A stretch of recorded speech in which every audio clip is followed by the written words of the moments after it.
right, welcome back to the channel. It's your boy Fanon. In this video, you know it was coming.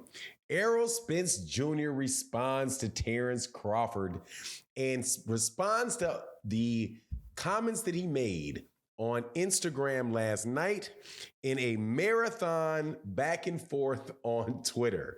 Man, I ain't gonna lie, man, I love it. And I love the whole thing. Terence Crawford's comments, this Errol's comments, really, really funny, educational about what's going on in the negotiation. But we'll talk about that. And I'm telling you some real blockbuster details. Let's talk about that in this video.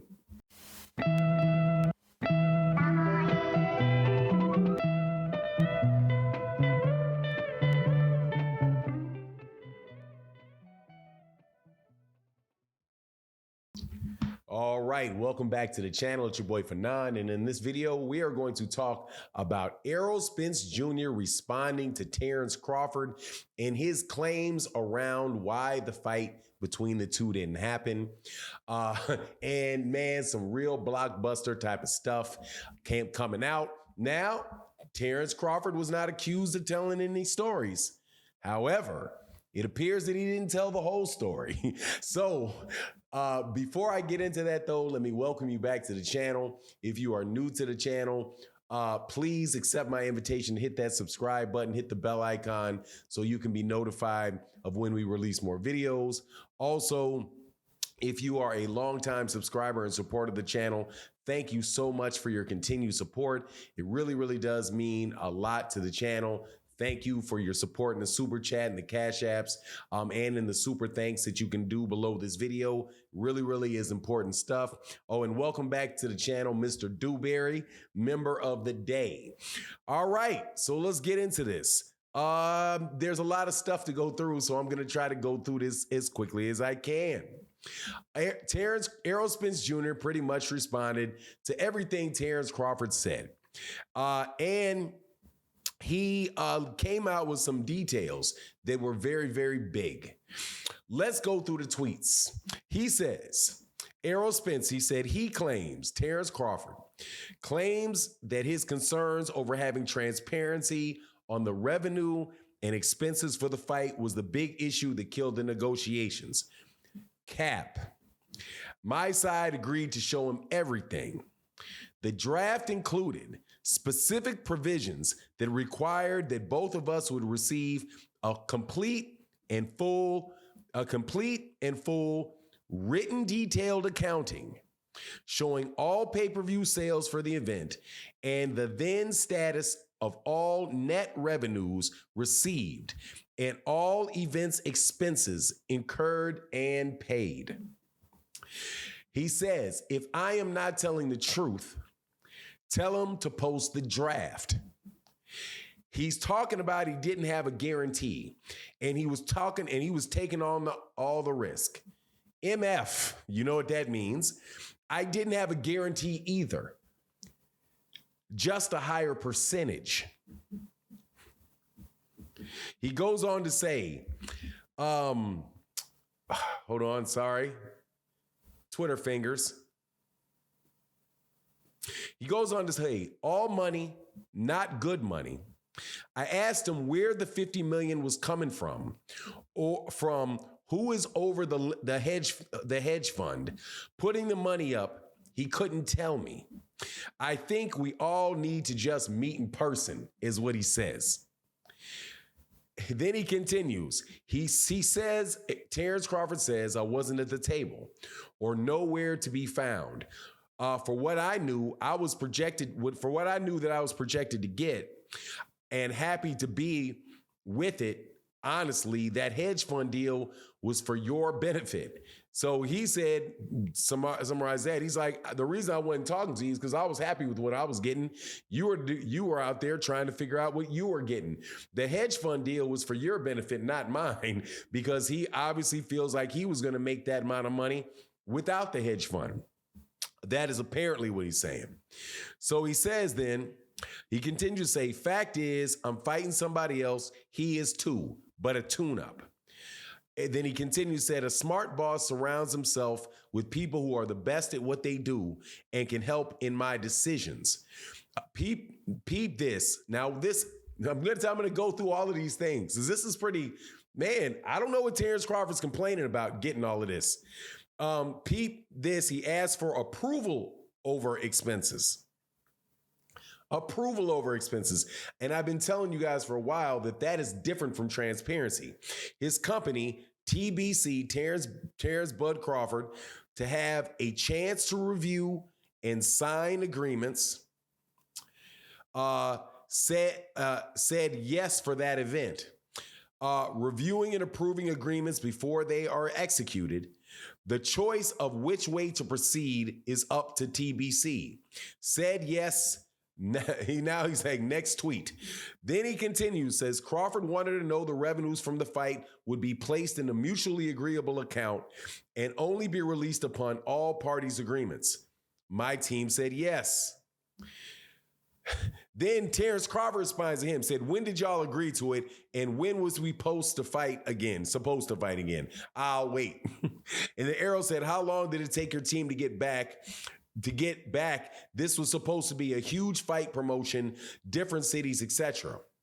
I had what was potentially. He also responds to Terence Crawford's tweet where Terence Crawford says, if he was so-called his own boss, then why did I have to talk to Al? That's right. I couldn't talk to you because when did you say you had to talk to your people? So you can fool your little fans. That don't know who you really is, but you can't fool me. Errol Spence Jr. responds, I had what I was potentially going to make. You were trying to figure out your ish. We worked together, unlike you and Bob.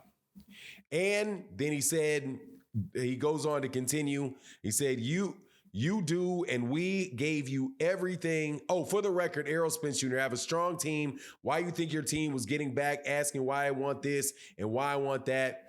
And he said, you do, and we gave you everything you asked for. 3 things that was already, and he said, you do, we gave you everything you asked for. 3 things that was already in the first contract. Now, this was as of 7 minutes ago, so I'm sure they will go on to continue to go on and on and on with this. But let me give you a short summary of what he was asking for and what he got. So, first things he asked for. First thing he says is he asked for transparency over the revenues expenses. And they said that they would give and he got it, a written detail accounting, pay-per-view sales of the event, and the status of revenue received and all expenses. So you asked for it, you got it. And he said, if I'm not telling you, post the draft. Now, obviously, this is coming from the contract. This is my educated opinion that this is coming directly from this contract because Errol Spence doesn't talk like this. And it sounds like he's reading the language off of the draft contract or the agreement, whatever it is. Or the term sheet or whatever it is. He's saying he's talking about a guarantee. So Errol Spence Jr. also says, look, man, you weren't taking all the risk. I didn't have a guarantee either. I didn't have a guarantee for the fight. You didn't have a guarantee fight. We were both just going to get back in for the money. I just got a higher percentage than you got.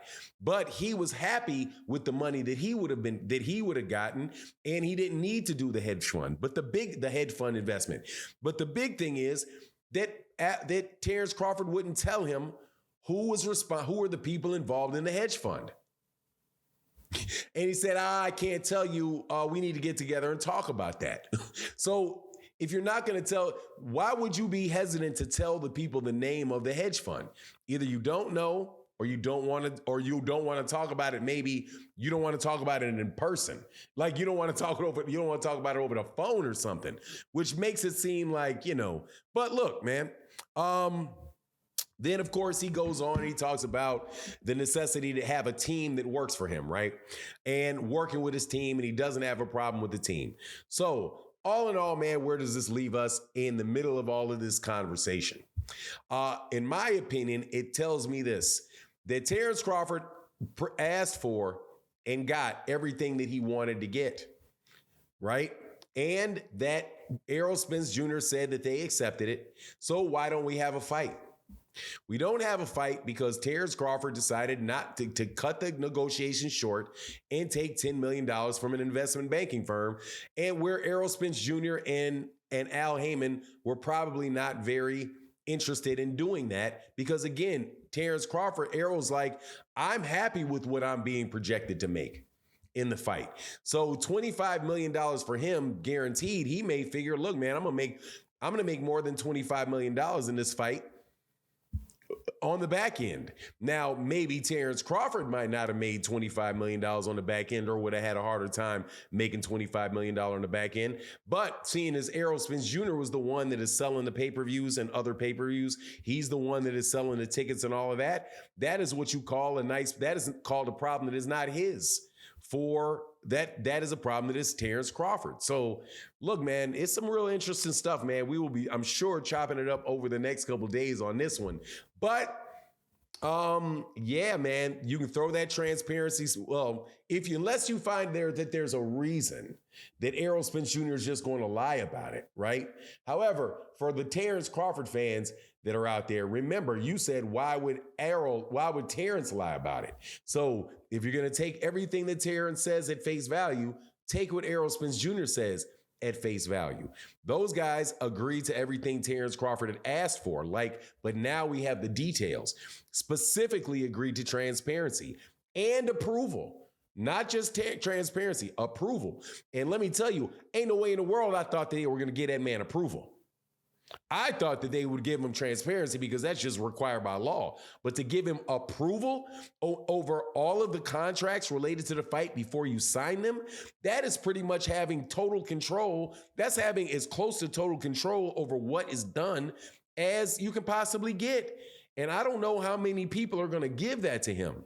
It seems like those guys bent over backwards to try to get him to make that fight. And he maybe not have liked that money that was connected with the 35% of the net receipts. But the way that this is written, everybody was getting paid out of the net.